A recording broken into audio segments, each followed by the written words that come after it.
Você já parou para pensar como é que funciona de verdade a eleição para deputado no Brasil? Pois é, pode não parecer, mas aquele voto em um candidato super famoso pode acabar elegendo alguém que talvez nunca tenha aparecido no seu radar. Vamos entender direitinho como isso acontece. E para começar essa conversa, vamos falar de dinheiro. E muito dinheiro.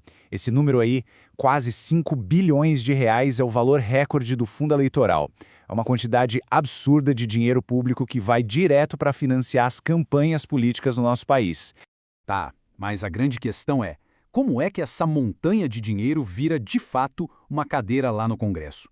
E o spoiler é que a resposta não é tão simples quanto parece. Não é só quem tem mais voto ganha. O sistema é bem mais complexo e é isso que a gente vai desvendar agora. Para a gente conseguir entender o que acontece, a gente precisa primeiro separar as coisas. Existem dois sistemas eleitorais bem diferentes no Brasil. Pensa assim, de um lado a gente tem uma corrida de 100 metros rasos, do outro uma coisa que parece mais uma caixa d'água coletiva. Olha só, para prefeito, senador e presidente da República, a regra é clara. É o sistema majoritário. É a tal da corrida simples. Quem tiver mais votos, cruza a linha de chegada em primeiro e leva a vaga. Simples assim. Agora, para deputados federais, estaduais e também para os vereadores, a história é outra. Aí a gente entra no sistema proporcional, que é onde a mágica e, vamos combinar, a confusão realmente acontece. E aqui a gente chega num conceito que é a chave de tudo, o tal do quociente eleitoral. Pensa nele como se fosse o preço de uma cadeira no Congresso, só que medido em votos. Para um partido conseguir eleger um único deputado num estado, ele precisa primeiro atingir esse número mágico de votos. Então o pulo do gato é o seguinte, o voto não vai direto para a pessoa. Primeiro ele vai para essa caixa d'água do partido. Quando essa caixa enche o suficiente para atingir o quociente eleitoral, pronto, o partido ganha uma cadeira. Se o partido conseguir votos para encher essa caixa 2 vezes, ele ganha 2 cadeiras, e assim por diante. Só depois que a gente sabe quantas cadeiras o partido conquistou, é que os candidatos mais votados daquele partido vão ocupando essas vagas. E é exatamente essa mecânica da caixa d'água que cria um fenômeno muito, mas muito poderoso e também bem controverso, o famoso puxador de votos. E o que é o puxador de votos?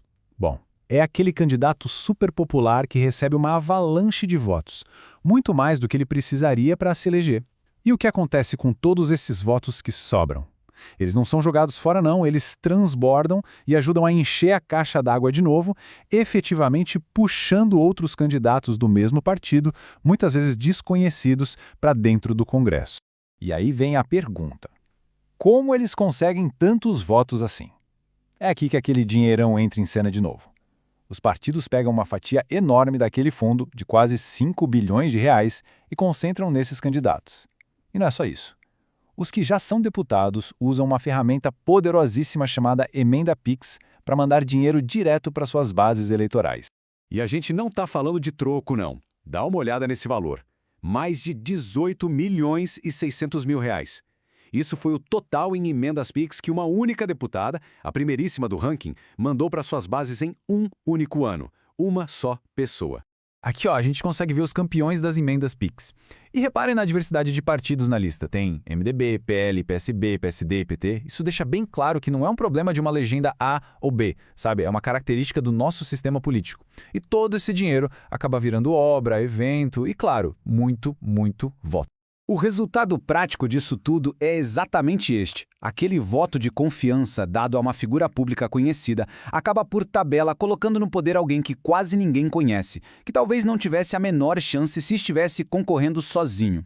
Certo, mas qual é o grande problema disso tudo? O problema aparece na hora de prestar contas.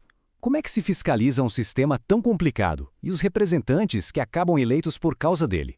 Olha, tentar acompanhar o que acontece no Congresso pelos canais oficiais pode ser bem frustrante. Isso que vocês estão vendo é só um trechinho da transcrição de uma sessão da Câmara. É uma parede de texto cheia de nomes, horários. Tecnicamente a informação é transparente, está lá.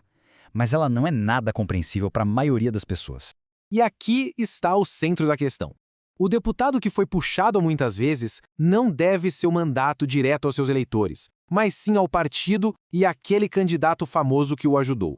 E lá em Brasília, a lealdade dele tende a ser com a liderança do partido e não necessariamente com as pautas que beneficiariam quem, mesmo sem saber, ajudou a elegê-lo. Então, diante de um cenário desses, como é que o cidadão comum pode ter um pouco mais de clareza e poder para fiscalizar? A boa notícia é que existe sim uma forma de cortar todo esse ruído? A resposta está em transformar esses dados brutos, complicados, em informação clara, direta e útil. E é exatamente essa a missão de plataformas cívicas como a De Olho em Você que fazem todo o trabalho de organizar e traduzir essa montanha de dados oficiais. Dá uma olhada no que dá para fazer. É possível descobrir o custo real de um deputado, que vai muito além daquele salário de mais de R$46 mil. Dá para digitar o nome de qualquer cidade e ver quem mandou dinheiro para lá via emenda Pix, checar como um representante votou em leis super importantes e até mesmo ver quais empresas e fornecedores estão recebendo o dinheiro do gabinete dele. É um verdadeiro raio-x. A mensagem final, então, é de empoderamento. A informação está aí, disponível e organizada. Com ferramentas assim, é totalmente possível auditar os puxadores de votos, fiscalizar para onde o dinheiro público está indo e, claro, tomar decisões muito mais conscientes na hora de votar. Fica aqui a reflexão. Na próxima eleição para deputado, a pergunta a se fazer não é apenas em quem eu vou votar, mas talvez a mais importante seja quem o meu voto vai realmente eleger. A resposta, com certeza, pode surpreender.